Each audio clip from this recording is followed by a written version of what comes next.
Hi,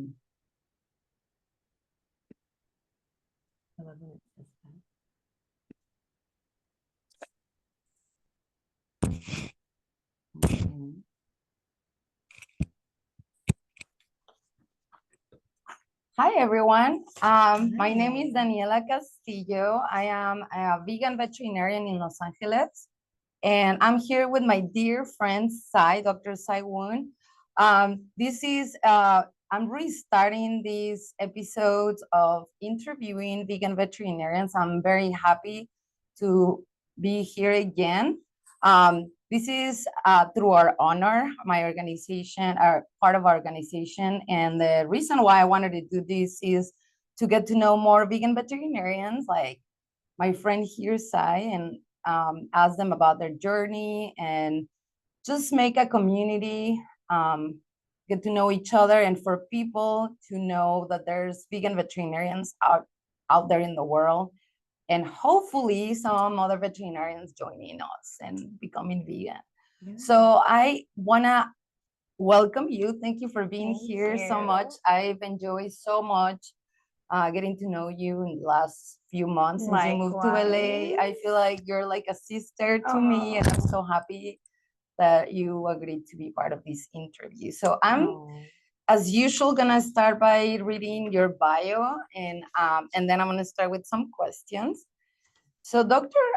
Woon originates from Australia, my favorite country, where she grew up in Canberra and graduated from the University of Sydney, ranked as the top veterinary school in the country. Since moving to the United States in 2015, she has worked extensively in private practice as well as in nonprofit hospitals and rescues. During this time, she was appointed medical director at both Justin Bartlett Animal Hospital and Good Karma Pet Rescue of South Florida. She has also worked exclusively in mobile euthanasia and palliative care. And she's currently undertaking her veterinary acupuncture certification with 2 University. Yeah. Like me, we haven't finished. Yeah, we are both in the process. In 2022, Dr. Woon moved to, I'm just going to say sorry. Yeah, no, that's moved fine. to Los Angeles to launch the Los Angeles branch of a mobile veterinary company, and eventually founded a private euthanasia service called Angel Winged Vet Los Angeles. For the past 7 years, she has been the Humane Society Veterinary Medical Association Florida State Co-Representative, which has involved advocating for and lobbying on animal welfare issues such as puppy mills and declawing, as well as supporting legislative reforms, including representing the veterinary body in the campaign to ban greyhound racing in Florida, a feat which achieved a landslide victory. Having greyhound racing in Florida. Yay, thanks to you. Having moved to Los Angeles, Dr. Woon was invited to continue her position with the Humane Society of Veterinary Medicine Association. Did I say it right? Yes. As a California state co-representative. Dr. Woon has spoken at multiple stateside and international conferences on animal welfare and ethics. She was awarded an International Davis Projects for Peace grant to carry out a rabies prevention and education project in India. So important. And she independently designed and carried out. She has presented her research in humane veterinary education as an invited speaker at the 8th World Congress on Alternatives and Animal Use in the Life Sciences in Montreal. And her op-eds on social issues and her animal ethics research have been published in newspapers and journals, including the Sun Sentinel and Altex. Sai was furthermore invited by a top US political platform, The Hill, to publish an op-ed on heat stress in dogs. She was also invited to provide her expert opinion for the pet section of Martha Stewart's website.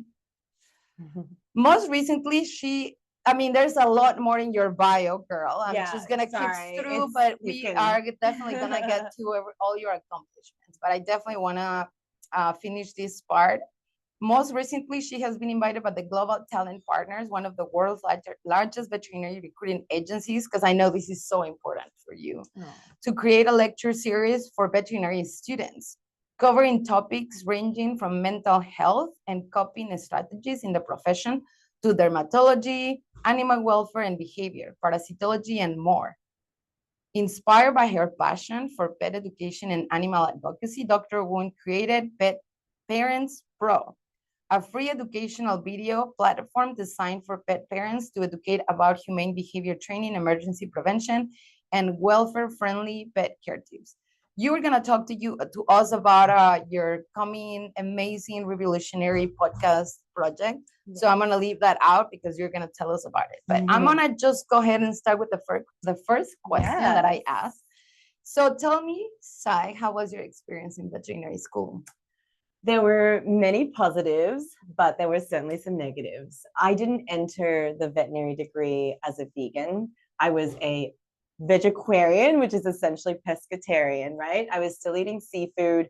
I, knew about the ethical issues relating to a lot of the farming industry, but I just wasn't really, I wanted to remain willfully ignorant, right? So I knew there were issues with egg production. I knew there were issues with milk production, but I didn't truly know all of those details. And being in the veterinary degree is what taught me about what really goes on in those unethical industries.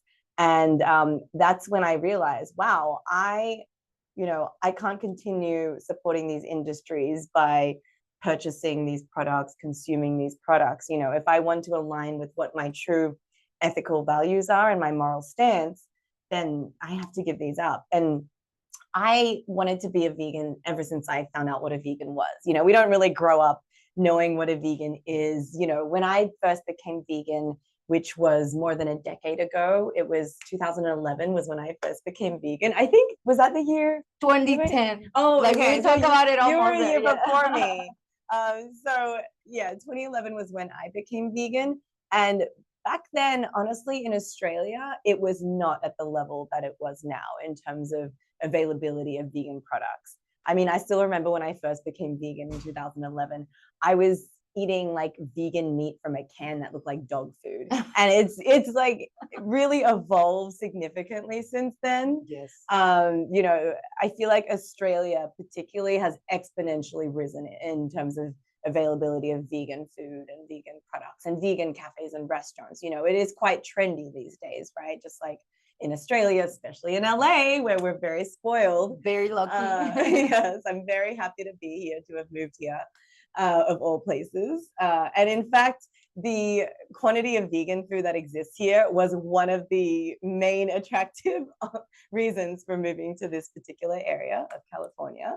And so, yeah, but back to, more than a decade ago, it was quite a lot more challenging to be vegan. There were much less vegans in general. There was barely any vegans in my veterinary course, right? It's kind of like you're an outsider. You're basically ostracized if you reveal yourself to be vegan in something like a veterinary faculty, especially when there's a predominance of livestock professors. So I was not a favorite pupil of many of these professors because I was president of the University of Sydney Animal Welfare Society. So I held a lot of, activist events.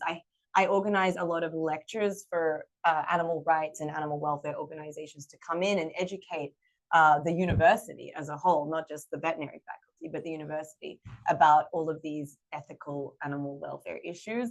But the irony is that I'm inviting all of these advocates to come and speak on these issues while the veterinary faculty is engaging in a lot of these exploitative practices. Mm-hmm. So obviously I was somewhat notorious. I was not well liked.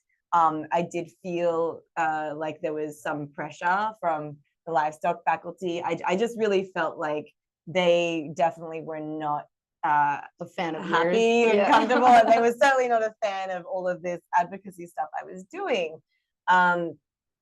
Probably one of the most prominent ethical scenarios or dilemmas rather that I encountered was when one of our livestock professors performed a demonstration in which he exsanguinated a sheep in front of us. So that means that he slit the throat of a sheep without pre-stunning of any kind. There was no pre-sedative, no pre-stunning, and he did it as a demonstration of a method we could use to euthanize, but it doesn't really align with the correct term of euthanasia, exactly. Right? but he kind of described it as such. So, you know, an alternative to euthanizing a sheep if we did not have the means for, you know, pentobarbital or any of like the euthanasia drugs that we might want to use. So, you know, it was obviously very distressing to witness this. And as a result of bearing witness, I then composed a letter to my dean where I described exactly what happened. I backed up all of my descriptions with evidence-based research about the inhumane nature of what he did to this sheep. And it wasn't just this sheep, right? This was one of the groups that he did the demonstration to. And there were multiple groups because, you know, he could only do 10 to 15 students at a time. And from what I determined, this practice of his had been going on for years and no one had objected. And that's why, yeah, for I at love that you were least so 8 active years. and spoke up. Oh, I You're was such an scared though. I mean, I was determined to do it and I was worried I would be failed or I would face some kind of repercussion. And that's why it's so great that Our Honor exists, because it's like this amazing you inspire support. Students. Like our students right now, they need to hear, you know, people like you, like so much. And I love that you like, I didn't know that you speak up for that. That makes me so happy that you did. Oh, yeah. And I love your story. And like the key word was like align. And I feel like that's what we all feel as animal lovers, since we were, you know, little kids and go to veterinary school. And at some point it just hits us like, how can I align my love and my respect for animals? And like we are gonna dedicate our life to save animals. So how can we keep consuming them and contributing directly to their suffer, like this experience with your, I'm so proud of you, girl. Oh, but I want you to tell me, what was the aha moment, like the thing that clicked in your brain that you said, this is it, like I'm gonna go vegan like now? Was it progressive or was it cold to forky? It was somewhat progressive. I love that you just said cold tofurkey. That's amazing. Like I said, I entered the vet degree as a vegetarian, pescatarian. And, you know, I would always think to myself, oh, it's so hard to give up sushi. It's, you know, fish aren't quite as, you know, I obviously believe that they could suffer, right? But I didn't realize to what extent. And I think one thing that was an aha moment in regards to sea life is that our fish professor even said, oh yeah, fish are really intelligent. You know, they really have personalities, you know, they can recognize when the professors come in to do the feeding trials, et cetera, et cetera, et cetera. And he said it so nonchalantly, whilst clearly being an advocate of consuming fish. And like when he explained that and how they did this trick and they jump up to get the food, like he was just explaining how much personality they have. He didn't necessarily entitle it personality, but just from his description, clearly they have a great deal of, you know, personality, interaction, familiarity with even the faces of the human people who would come in to feed them. So that to me was a sign that, you know what, I have no excuse, right? I have no excuse to continue purchasing, consuming fish. And I was a diehard lover of seafood and sushi, like I said. But I realized I had no excuse. And again, it's that alignment, right? I can't be a hypocrite. If I truly believe that this is wrong, if I truly am educated about the sentience of these particular species, then how can I continue harming them in this way, especially when there's so many other foods I can eat. I can live without that. And then it was the dairy and the eggs, right? Those are the last things to cross off my list. With regards to dairy, in 2011, I had a dairy placement. I don't know what you call them here in America. I graduated in Australia, but when we like say externship placement, or internship, essentially, we are forced to spend a week at each of the like a main rotation, farms, I think, kind of. But it's more really with just spending time with the farmers, right, and observing the farming practices. So we were required to have a placement at a piggery, which I'll get into that later, but that was quite traumatic and horrific. And then you had to do a cow placement, whether that was, you know, beef or a dairy. I did dairy. And then you had to do like broiler chickens or laying chickens. And, you know, the list goes on. You had to do a sheep placement, wool versus meat. So at my dairy placement, I, was bearing witness to the firsthand suffering of these cows. And it was just tragic to see the lives they lived. They're all bony because all of their energy stores go towards producing these massive quantities of milk. And it just was so, we had to do the farming parts of the procedures as well. We had to get up at 3:30 a.m., bring the cows into the cattle, the cow carousel shed. or I guess you call it a carousel here. It wasn't actually the one that turning spins. one. Okay, It was like these lanes. I think it's called battery. I've forgotten all these terms. Because we don't care. That was years ago, more than a decade. But there's a word that we use though.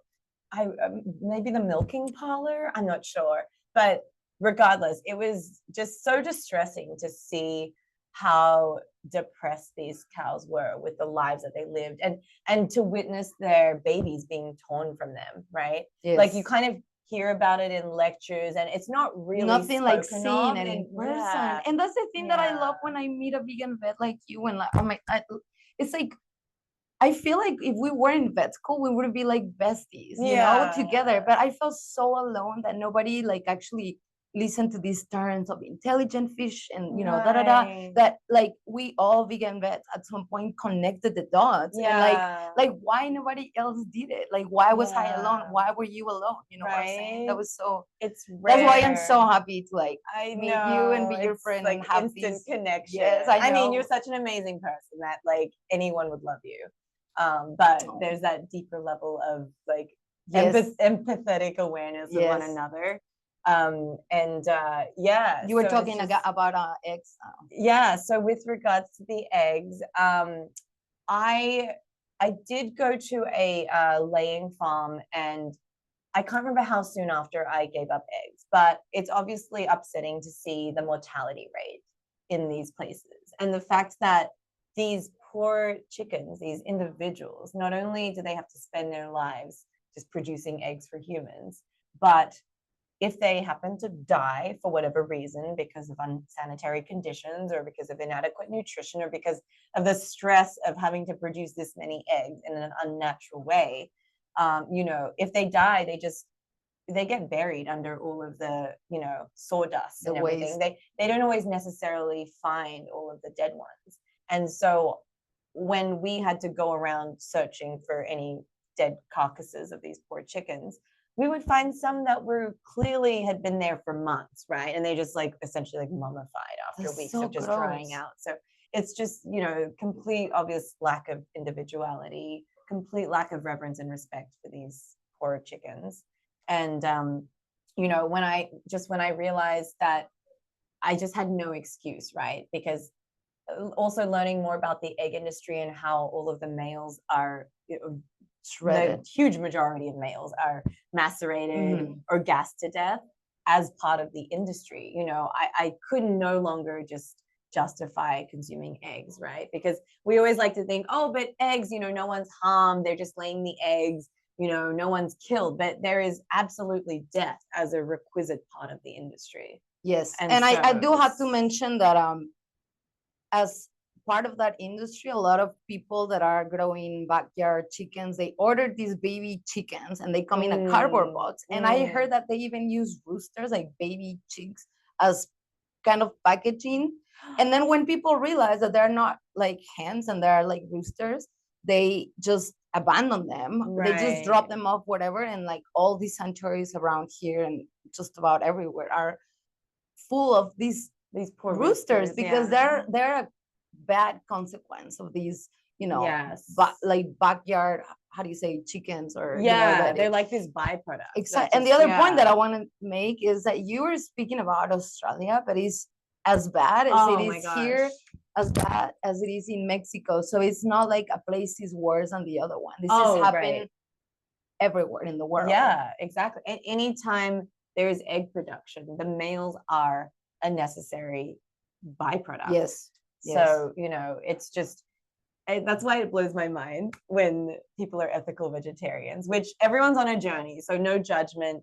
I mean, there's some judgment with what I just explained, but, I understand it's a progression. Like I didn't become vegan overnight. But it's just interesting to me when someone considers themselves an ethical vegetarian and doesn't acknowledge that Exactly. eggs and milk Exactly. have a lot of cruelty involved in those Yes, industries. and when you know better, you do better. So yes, Yeah. I do hope that vegetarians watching this think about it, research, Yeah. ask those questions, because you can always do more, right? Yeah, and these days, I mean, there's just so many options. So many Of options. course, there are going to be developing countries, right, where there may not be as many options, and sometimes perhaps it's not feasible for certain communities. But I'm talking from my community, my world of living in America right now, and formerly in Australia. In Los And Angeles, especially. I mean, we're spoiled for choice. Yes. I mean, even in regards to the expense, which often is brought up as like a counter argument, like, oh, being vegan is so expensive. You don't have to buy all of those fancy vegan packaged products, right? Yes. In fact, those are often very unhealthy. They have a lot of salt, sugar, oil, fried, et cetera, et cetera. I had some dear girlfriends back in college, and I still remember they had been vegetarian for many years, even longer than I had ever been vegetarian, because I essentially went from pescatarian, vegetarian for 3 months, and then vegan, right? But my girlfriend had been vegetarian for many years, and she found it really challenging to make it over the hill to become vegan. And I tried to explain this and that, and her one excuse was always, it's so expensive. It's so expensive to be vegan.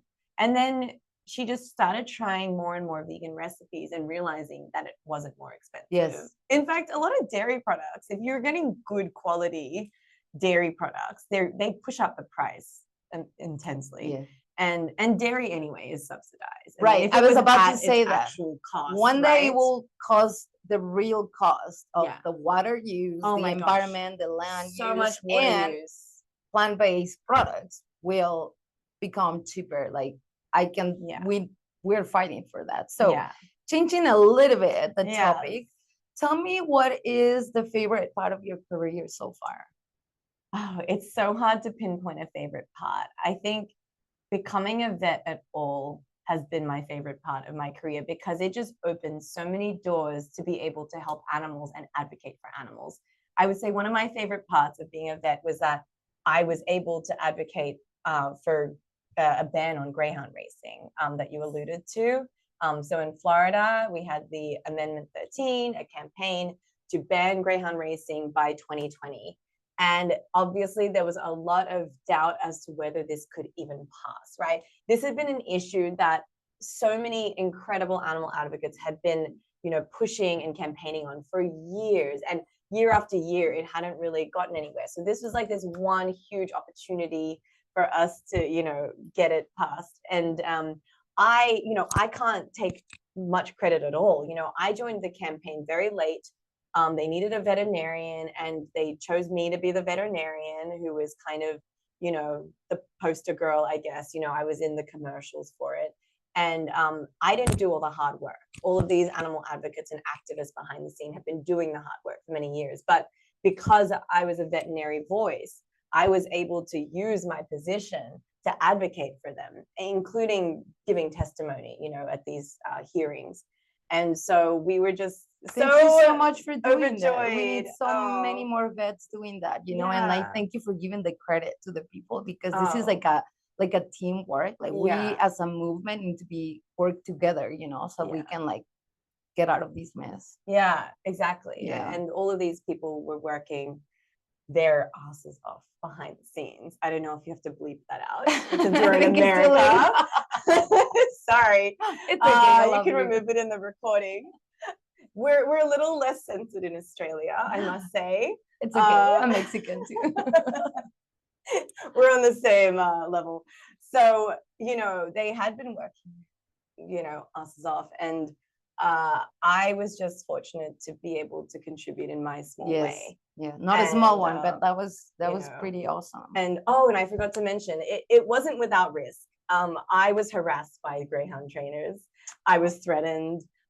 They actually tried to threaten my clinic that I was working at, which was quite embarrassing, right? They were writing all these nasty reviews on my clinic's website and trying to badmouth them and tell everyone that you should never go to this veterinarian, she's awful. But you know what's amazing? So many of my animal advocate friends came through and basically wrote all these incredible that's so reviews amazing. about me as a veterinarian. And it was so funny because I even found out they were talking about me on these forums and saying like, oh, she was this veterinarian was kicked out of Australia, that's why she's in America. Like so much misinformation, because they have so right? much to lose. Yeah, they do. And you know what, it's just, I truly believe in compassion for everyone, right? As vegans we all should, but you know, the threat of someone losing their job when the job is unethical, that to me doesn't warrant compassion, right? Right. There are other jobs available. Exactly. There's many other jobs that don't entail being unethical. So the fact that every time these unethical animal industries use the job thing as like the job card as an excuse, whether it's puppy mills, right, or breeders, even. right? Just, yeah, oh, right. Yeah, there's always that excuse of, oh well, I'm gonna lose my job. Okay, then find a more ethical job, sustainable. That, you know, yeah, exactly. There's many other opportunities that don't have to involve animal suffering. Right. Yeah. Well, and talking about suffering, I know we're so the opposite because I don't do any euthanasias, and that's what you mainly do. So tell me a little bit what inspired you to start your own business, and tell me about your coming podcast because I'm so excited about it. Oh, thank you. So I have always had an affinity with my euthanasia consults. You know, even when I was in private practice, it just really aligned with my values of giving animals the dignity, respect, and compassion that they deserve. And I believe, the most ethical, the most humane, the kindest way to be able to say goodbye to our pets when it's their time is to be able to do it in home. And I worked for a mobile euthanasia company when I was in Florida for a couple of years full time. And it was so rewarding to be able to give that peace to my patients. And, you know, I just, you know, when I then subsequently did a mobile veterinary position, I still enjoyed it because I always love interacting with my clients. And I love any patient that I encounter. But I feel like I just have this affinity with performing euthanasia. And there are just so many incredible ways to make it as positive as possible. You know, I go the extra mile. I bring all these incredible treats that they get to be spoiled with in their last moments, whether it's Oreos or chocolate or, you know, whatever other exciting treats or forbidden treats that they were never allowed to have. And so I just, I found it really rewarding to be able to create this peaceful final goodbye. And clients just are so incredibly grateful to be able to have this service. And so I'd always had this idea of the name Angel Wing Vets. And I thought I would kind of create that when I eventually went back to Australia. But the stars aligned and I was able to, you know, create that. And as well with your assistance, I mean, you're involved in a really very vital way. Yeah. And I'm so grateful to have your involvement in Angel Wing Vets. And then in regards to the podcast, I guess I should mention that as well. Yes, please. Mental health has always been a huge issue in the veterinary industry. As many of you probably know, we bear one of the highest suicide rates of all the professions. And I feel like so much more needs to be done. And I also feel like veterinarians tend to be quite private people. We also like to be really strong. We don't like to be seen as weak. We have trouble saying no. We're inherent people pleasers, right? And so all of this can often lead to us having a lot of internalized suffering and mental health struggles. And I don't know what initially inspired my idea, but I love having conversations. I love having candid, unfiltered, open conversations. You do. Yeah, exactly. I mean, that's why we love each other so much. And so I don't know what even inspired the name, The Secret Lives of Vets. I just decided it had to be the name of a podcast where we discuss these mental health issues and we put them out into the open. I want to interview inspiring vets who've gone through really challenging times and mental health struggles and just kind of quiz them on how they got through it and what led to their successes. And I wanted to inspire other vets and other vet students and vet techs. And I want them to see that they're not alone in their struggles and that there is a way to come through to the other side. And that, it might seem challenging at the time, but hopefully all of these success stories will show them that there is another way, there is sunshine on the other side. And I also wanted to invite psychologists to be part of the discussion and to go over issues like narcissism in the workplace, because we encounter a lot of that as veterinarians and many other professions as well. But I feel like medical professions particularly. So I'm planning to launch that soon, and I'm going to be starting a fundraiser for it so that we can get the funds to actually create the initial episodes and get everything that we need for it.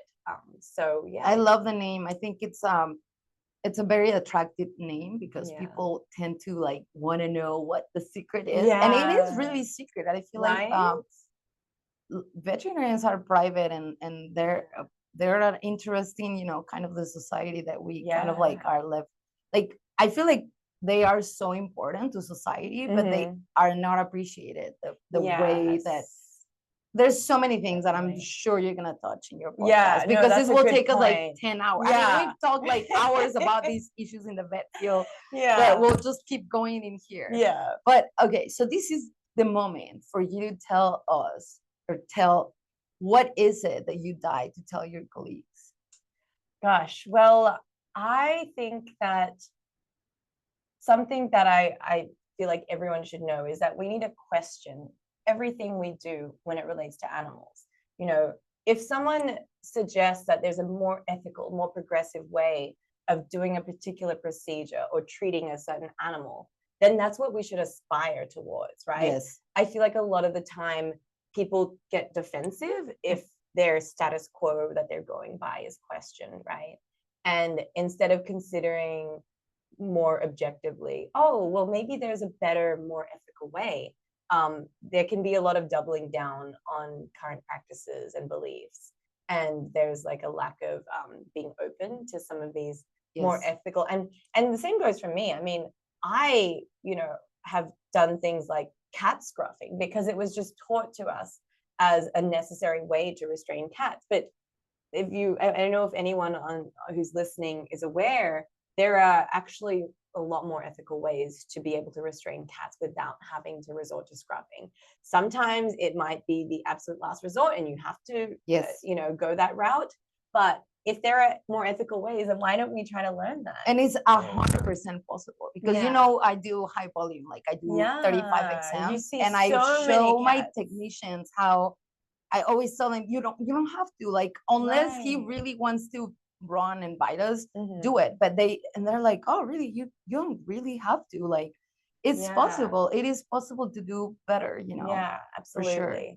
And why not, right? Like, why not choose like, what do we have to lose? Maybe some pride, because some people have been doing the same thing for years and years. But that's definitely something I want to mention. And also just the concept of speciesism, right? I don't think we ever heard the word or learned about speciesism when we were veterinary students, sorry. But it kind of underlies everything we do as vets, because why do we treat dogs and cats in this royal manner, which they absolutely deserve, versus treating cows and chickens and pigs like they're just designed for us to exploit?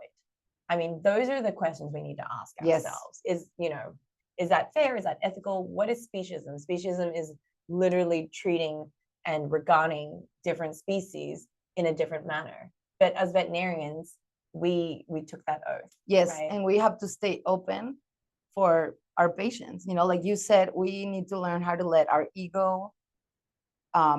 Historically, I think that we all humans just believe that we're like the best. We're very anthropocentric. But the reality is not, and we as vets know that they have the same neural connections and the same even emotions as us. So like, why would you not consider stop eating and consuming the same kind of chickens and pigs that you see in your clinic, as as a doctor. So Yeah. I love that you brought up that, because we really need to start thinking about that. This is like a social justice movement, and It is, this needs to be absolutely.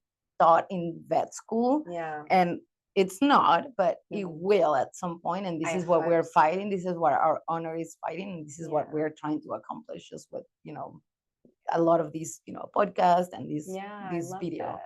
that. So this is my favorite question, because I really believe that as a movement, we need to kind of like agree and come up with a common vision. So I like asking this because it gives me ideas, and I mean, we talk about this all the time, you and I. But how do you visualize a future vegan world? That's such a, yeah, there's so Got many you out of ways to guard. answer that question. You did, because I truly believe children are the future, right?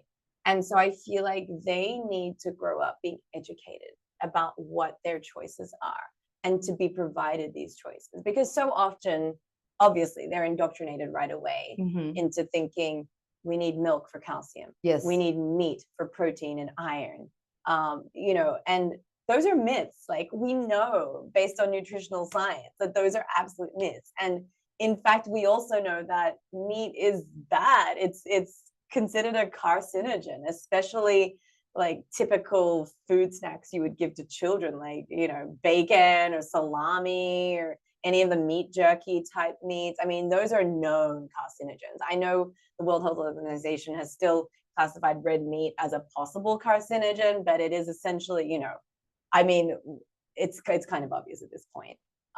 So, I mean, people can still question if they choose, but there are many known facts about meat and dairy and the dangers of it. And so these are things that children growing up should learn immediately. And additionally, they should be taught compassion for animals. That's why I feel like it's so important that they meet animals. And that's why I love farm sanctuaries as well. Farm sanctuaries, I feel, are such an incredible way to teach children and adults alike about the sentience and the personality of these animals, and how they're just the same as dogs and cats. And so, in terms of visualizing a future vegan world, I definitely believe it's possible. I feel like we have to believe that it is possible, because so often I feel like we create a barrier to achieving more by just thinking, oh, it's just too hard. Like, it's just never going to be possible. Mm-hmm. And so having that faith and just continuing to educate each other. That's why I love your vegan truck. You have so many, educational, pictures on your truck, websites that people can look up to learn more about veganism. And I think education is really Education the key. is the key. Yeah. Yes. Thank you for bringing that up. I never think about kids, but I know Oh. you're a kid lover. So I know that you technically didn't graduated in the US, and you probably had a different oath in Australia. Yeah. But what would you want to change from our oath, or what do you think about it? Yeah, I feel like a lot of, because I actually I was asked by someone who was doing a study on the veterinary oath. This is like 10 years ago when I was in vet school. And she just saw that I'd written an article that had some relevance. So she wanted information about what the different oaths are at the different vet schools throughout Australia, because each vet school in Australia has a different oath. Oh, really? Do you guys have just one oath? Well, I throughout graduated in America? Mexico, and we did have an oath like in Mexico, which is similar to the one in here, but I believe everybody, it's like the American veterinary. You can find it on the AVMA, which I should probably printed it out too. Oh, no, it's okay. It's all right. I mean, I feel like the oaths are very broad, and they often do explain that it is our role to safeguard the welfare of animals and to protect them and to always make the ethical choice. I just feel like a lot of the time, our practices as veterinarians don't align with the oath. So thank you. Honestly, like, there's really not much I would even change with the oaths, unless we could make it more specific so that people couldn't just, evade aligning with it, like aligning with their actual practical actions and the oath. Because you can easily say, oh yes, I protect the welfare of all animals, while still eating them, because you can justify, well, the animal that I ate was humanely slaughtered. And, you know, even though that's an oxymoron. Right. And, you know, you could say, oh, this animal was raised in nice conditions and had water and food and all of its welfare needs were met. But you're still killing an animal and removing its life. And so, you know, I think there should be more specification that we should protect all life and that it should be all species. And that we should, I feel like speciesism needs to come into the oath. Yes. Because we are so specious in the way we treat. I love that. We should, animals. It should be on the oath, like the word, you know what I'm saying? That we shouldn't be allowed to be specious, right? Yes. Just like a human doctor shouldn't be allowed to be racist. Yes. Right. And so, you know, that's such a good point. I love that answer. And that was a surprise. So finally, tell me, what is your least part of veterinary medicine and how do you cope with it? Gosh, my least favorite part is anytime I have to witness neglect of animals or any kind of abuse or unethical treatment of animals. And that's really hard. And I feel like that contributes to our mental health struggles, right? Because we're just subject to seeing, you know, if a client comes in and perhaps they just were ignorant about how to effectively treat their pet, or maybe they just were neglectful in some way. And, you know, we can educate them as much as we possibly can, and we can make recommendations, but we can't ever force them to proceed with that. And so that's a really challenging part of being a veterinarian, bearing witness to any kind of negligence of our patients. And so there's not a great way to ameliorate that aside from education again. I mean, that's part of why I wanted to create that PetParentsPro video platform, because I feel like a lot of the time clients will resort to Google or YouTube, and they'll look up random videos by random influencers that teach them about how to treat dogs and cats effectively. And, you know, as veterinarians, we have the opportunity to educate and to try to decrease that gap in knowledge.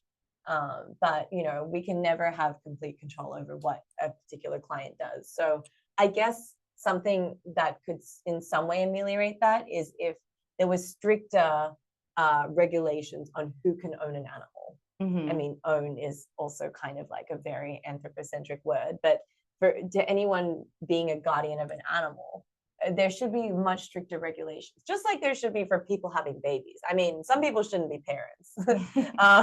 And just as much as some people shouldn't be pet owners, because they just don't have the means, the knowledge. They're just inadequate to be ideal pet owners. And I think another thing that, sorry, I could go on and on, really. I know. Another thing would be the fact that people still continue to buy pets from breeders. I mean, that's so difficult to see. And it's hard to, you can't just necessarily, if you're working in a vet practice, you can't reject a client and say, sorry, you got your dog from a breeder. I don't want to see you. If you have your own business, then amazing. You can do that. Yeah, which is so amazing to have that autonomy, which is why it's amazing to be able to have our own businesses and have that autonomy. But the fact that it's just painful to see that clients still continue to purchase animals that very likely come from puppy mills or irresponsible breeders.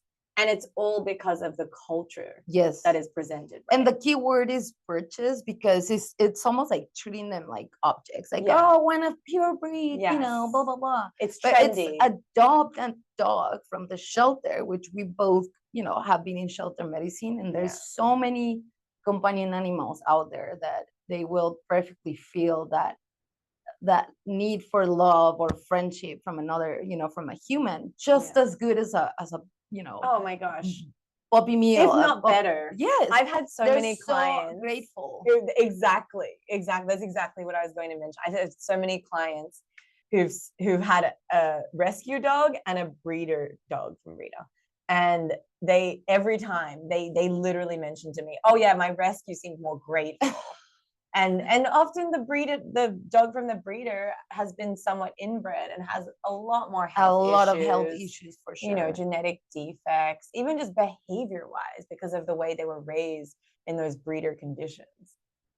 So a lot of vets are going, if they watch this, they're going to say, oh, they're just hating on breeders. And yeah, Yes, we are. I do hate breeders. Because- I'm sorry, but I do. because But it's only not. I love what you brought up because I mean I know you don't see exotic animals, right? I don't not. like the word, but you said something that not everybody can have, purchase an animal, and that's true for dogs and cats and other kinds of animals because every single time that I agree to see an exotic animal, which is an species that doesn't belong here, which I rather treat wild animals for wild rehabilitation centers. Yeah. The main problems are nutrition deficiencies, the wrong environment from temperature, humidity, the stress, to injuries from being in a human home, like the animal got lost, got hit by a door, got squeezed by the cage or whatever. So it always comes to not being ready, not doing your research as a human, as a guardian, in order to even if you adopt an animal, an exotic animal from a shelter, you still want to do your research and have everything that is needed for this animal, for you to provide. Absolutely. So it is so true. Yeah. Oh my gosh. So I think this concludes our interview. It felt super fast. I feel like it was like 10 minutes, but we talk like for hours. And we let could. me see. We can do a whole nother hour if you we guys can want. definitely. I can come up with like more questions if people want. Okay, okay. So the question is, are you ready? we can both talk about it. Is it healthy to feed your dog and cat vegan dog food? I'm gonna put you on the spot. It is a very contentious issue. And there's a lot of new research coming out that has been peer reviewed. In fact, Dr. Andrew Knight has published some recent articles. He's going to be presenting on that. So I will leave it to the experts on that note because there's a lot of contention. I can definitely say that I've had many vegan dog patients. I haven't had vegan cat patients. I've had many vegan dog patients who are thriving on their vegan diets. But there's things to consider, like what is the brand of the vegan dog? Have they included all of these essential nutrients that they need? And when we look at vegan dog food, we also have to consider, well, what are the detriments of the non-vegan dog food? Because there are many, right? We know how the way that a lot of this like conventional dog food is produced. It uses the worst of the worst parts of the meat, the offcuts from the slaughterhouse. And I'm not sure if many people are aware, but a lot of these, discarded parts of these animals at the slaughterhouse are then trucked to these rendering facilities, which could be hours away from the slaughterhouse. And there's no required temperature regulation for these trucks, right? And all of this, raw meat is just raw meat, and also organs, which could be mixed with salmonella and E. coli. These are all just trucked to these facilities for rendering. And then in that rendering process, there's a lot, there's high heat, there's oil, there's just a lot of potential for creating free radicals, and that's dangerous for these animals that are then receiving this food, this dehydrated processed food. So that's something that I feel like isn't raised enough about how traditional conventional meat containing or animal product containing dog food is created, and that's a real concern. Right. Yeah. No, I definitely agree, and with the part that I usually refer people to nutritionists, like experts, because I don't feel an expert in nutrition at all. I literally had 1 semester in nutrition in vet school. Yeah, and like if people ask me about a soft tissue surgery or a spay neuter and why we need to spay neuter, ask me out. But as far as nutrition for dogs and cats, what I'm gonna say is, as a vegan movement, again, we need to agree, come together, get along, not fight. And I feel like we need to convince humans first that we can thrive and be super healthy. Yeah, to change people's paradigm, right? That it's possible to be vegan, plant-based, however people want to call it. Mainly for me, it's more important to do it ethically. not for the health or the Mhm. environment, because that's kind of easier to go on the, on the back way. But if we convince humans and other people that they can themselves be vegan, then I feel like it's just gonna follow up. And there's been research and studies more on dogs and cats. I think at this point in time, I'm like open to keep reading and more research, and like I feel like there's more to come, like for sure. Like this is just like the study from Andrew is just like a beginning, and there's there's gonna raise interest and there's gonna be more. But I have hope for culture meat for a case of cats. I have not Yes, have a absolutely. companion dog in a little while, so I cannot really, and related to the commercial foods, I didn't know that. What I heard on a CE of nutrition is that these pieces of organs and carcass in a way is actually the part of the animal that wild animals eat, because they don't go and eat the cuts that humans eat, the muscles. They basically go inside and eat the lungs, the heart, the liver, the spleen, all the GI tract that has all these nutrients. So that's what they usually eat. And then it really made me think, if these pieces of animals are gonna go and be rendered, is that the word you said? Then they might as well use it. And I mean, they put a bunch of process, I mean, chemicals. What doesn't have chemicals? I mean, I didn't go vegan for health, and I eat all those products that you were talking about. I eat them like 3 times a day, like.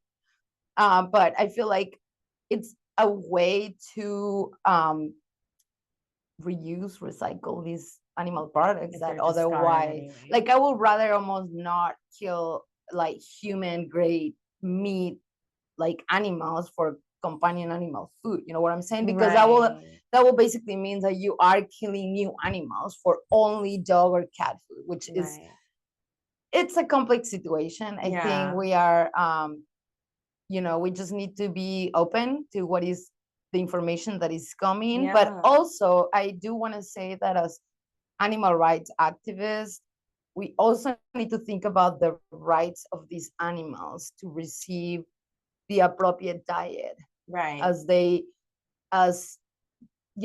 scientific literature says. Because when I first went vegan, I tried to convince people by saying, comparing ourselves with tigers and lions, like, well, they have ureasa, the enzyme, and they have these big claws that they can just basically kill anyone in like 2 seconds, and they have these big teeth, and that. So like, we don't have this enzyme, we don't have claws, we don't have these big teeth. So to me, we are more like closer to like what a horse is, or or even a pig that is a more omnivore, like their system, their GI. So it's definitely a complex subject that I hope we our honor is gonna have a CE, a continuing education about this specific topic. So I will encourage everybody to just get more information on our website. I think Crystal just posted about it. And I think we have another question. We might actually have time for one more question.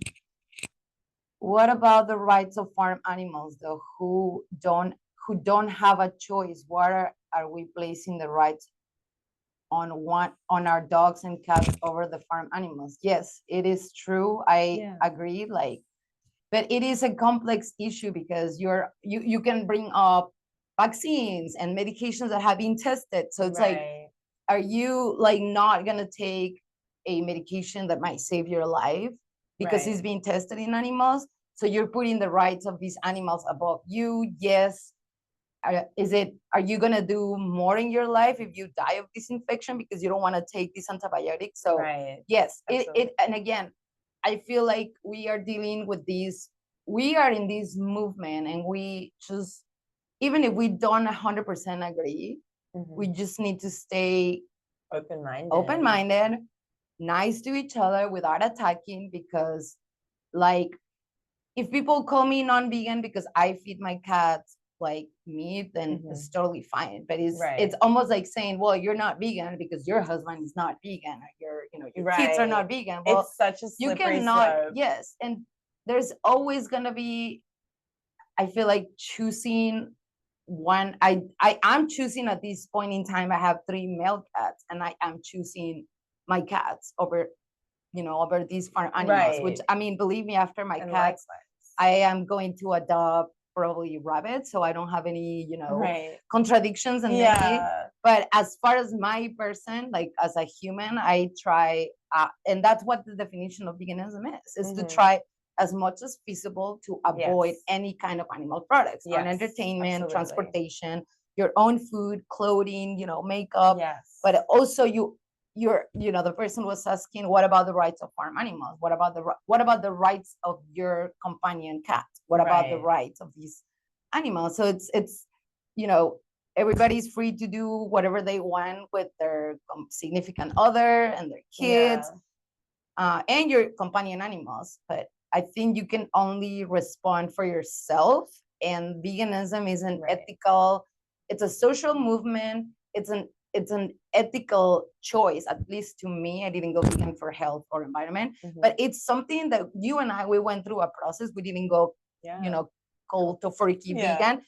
I think it took me like 2 months as well, since I was called, literally in a class, I was called a hypocrite because I was talking about dairy cows. And then the professor asked me if I was vegan, and I said no. So then you're a hypocrite. And I was like, oh my goodness, I have to align my actions with my, and it took me a couple of months. There were things that had to happen for me to like, okay, I'm 100% vegan starting on December 1st, 2010. So it's not that you can just, judge people. Like we're trying to educate.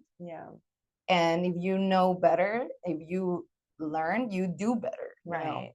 So, and it's a process. For everyone has their own journey, their own process, and it's their life and their choice. And we can, we have to be comfortable with our own ethical decisions, right?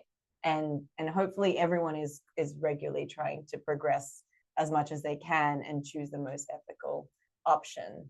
But it's never black and white. There's always going to be scenarios where some dogs or cats may not be vegan for whatever reason.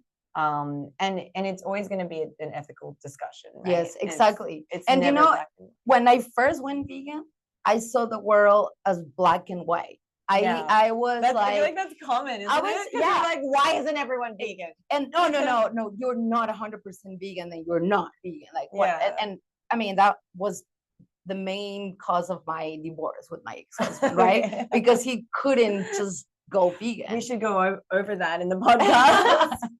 we will. But the more time it passed, and the more of these dilemmas, the more you start seeing, well, it's not black and white. It's a kind of gray sometimes, and there's a lot of gray zones, especially in our profession. Like we both are pro science, we're pro vaccines, we're pro medications. Like if there's a medication that is going to save your life, then take it. I mean, honestly, I would. I am vaccinated. I didn't hesitate to vaccinate. Sorry for any anti-vaxxers who are opposed to that. I mean, again, that's an individual choice. And if that makes me less ethical because I chose to vaccinate, and it makes me less vegan, then I don't mind not being, like you were saying just then. I mean, it's a label, and I'm proud to be called vegan. Some people hate being labeled as vegan. They don't like to even associate it with it because there can be a lot of like extreme opinions sometimes within our vegan world. I'm proud to be vegan, and I consider myself vegan. And if I decide to, consume a medication that saves my life and it was tested on animals, I'm absolutely anti-animal testing. I worked for Medical Advances Without Animals back in Australia, which specifically funds experiments that don't involve animals at all, not just reducing and, but like completely using alternatives. So, I'm very much opposed to animal experiments. But unfortunately, if there's a pre-existing medication that at some point in the past was tested on animals, and it's the only option to save my life, if there's an ethical alternative, great, I will try to go for that. But if not, then... And the key is option. We need to work for there to be more options, to make it easier for people to choose the ethical option. And hopefully in the future, there's only going to be ethical options. There's only going to be vegan vaccines. There's only going to be, vegan food or the vegan or the more ethical, option. But I think, again, we could talk about this for a few hours, but it's right at 8 o'clock. Yeah, we should. Well, thank you so much again for thank you for being having me. here. And stay tuned for our next episode, actually next Sunday, with my dear vegan veterinarian from Brazil, Isabel. So we're gonna have Oh. another country here, Exciting. another opinion, another view, another perspective, and another vegan veterinarian friend. Thank you so Yes. much, everyone, for Thank being you here. guys. And we'll see you next week. And if you want to follow the podcast on Instagram or Facebook, it's at The Secret Lives of Vets. Perfect. Thank you, everyone.